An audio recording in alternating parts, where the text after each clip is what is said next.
The original system in the United States, under the Constitution, senators were appointed by state legislators, and they were very clear of why they were doing that. And I'll quote Roger Sherman, one of the early founders, in a letter to John Adams, President John Adams, eventually became president, as to why they were doing this, why they were not electing senators and having the state legislatures appoint them. And he said this: the senators, being dependent on state legislatures for re-election, will be vigilant in supporting their rights against infringement by the legislative or executive of the United States. So they saw this as an extra protection against the usurpation by the central government, as they saw, we need to be protected from the legislature in the nation's capital. We need to protect ourselves against the president, the executive. They didn't mention the Supreme Court here, but that is we the citizens, our ability to appoint our senators via legislators, they thought would be a help in protecting against infringement of their liberties by the central government, different branches of the central government.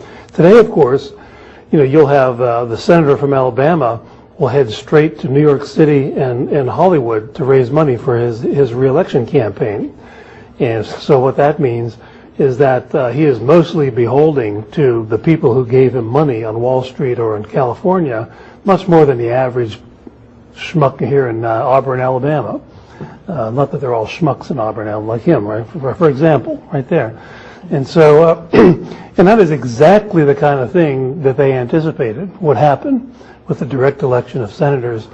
And they thought that they would be less likely to act against the interests of the people in their home state if they owed their job to the people who were elected by the people back in the home state directly, the state legislature. And that was the idea anyway. Alexander Hamilton said, quote, the election of senators by legislatures was an absolute safeguard.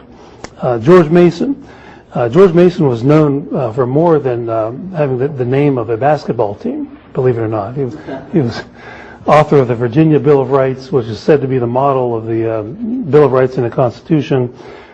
He said this: he said, the election of senators by legislatures gives the states some means of defending themselves against encroachments of the national government.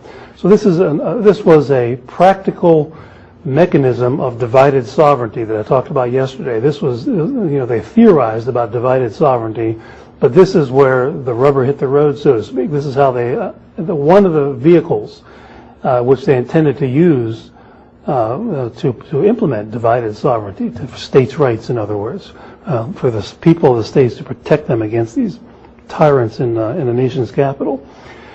Fisher Ames said senators are ambassadors of the states.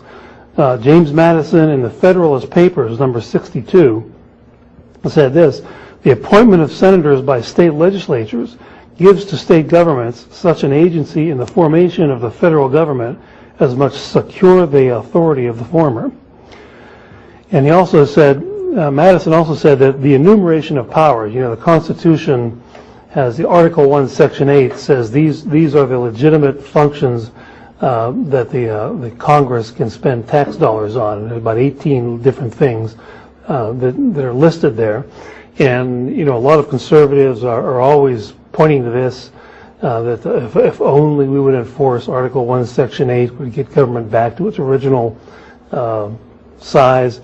Well, the founders never thought that this would be magically enforced. Even Madison himself said the mere enumeration of powers would never be sufficient. He said, as these were mere parchment barriers, he called them parchment barriers, mere paper. And he said structural arrangements were necessary. That is, there has to be some mechanism for the people to stop the explosion of the central government beyond its bounds in Article 1, Section 8. And this is one of the vehicles. It wasn't just educating the public about the Constitution. And also what state legislators did is they instructed their senators how to vote.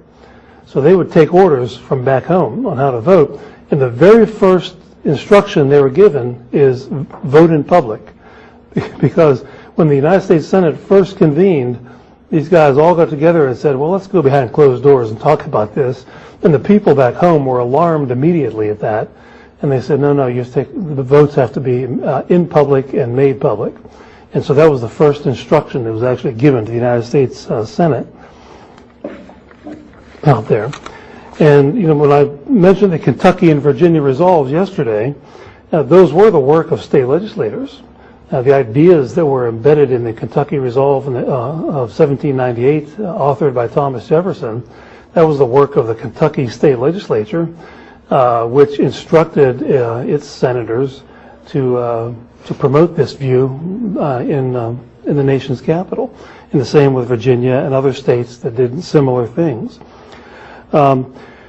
When I mentioned also the opposition to the Bank of the United States, that was the state legislatures instructing their senators to vote against the Bank of the United States.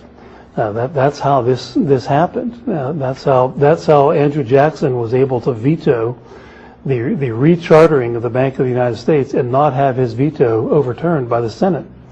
The Senate took some of the Senate, enough of the Senate, took their advice and their instructions from the people. In fact, the United States Senate did have a majority vote to censor Andrew Jackson for vetoing the rechartering of this central bank, the Bank of the United States. But you need a qualified majority to overturn a veto. You need more than just a 51% majority for that, and they weren't able to do that. But after the United States censored Andrew Jackson for being opposed to central banking, several southern states instructed their senators to vote against the censure. They didn't. They went up to the nation's capital and they kind of liked all the power and the prestige and everything, and they wanted to get along, they wanted to cut deals, so they voted to censure Andrew Jackson, and all 7 of them were recalled and fired by the state legislatures. They immediately said, you're out of here.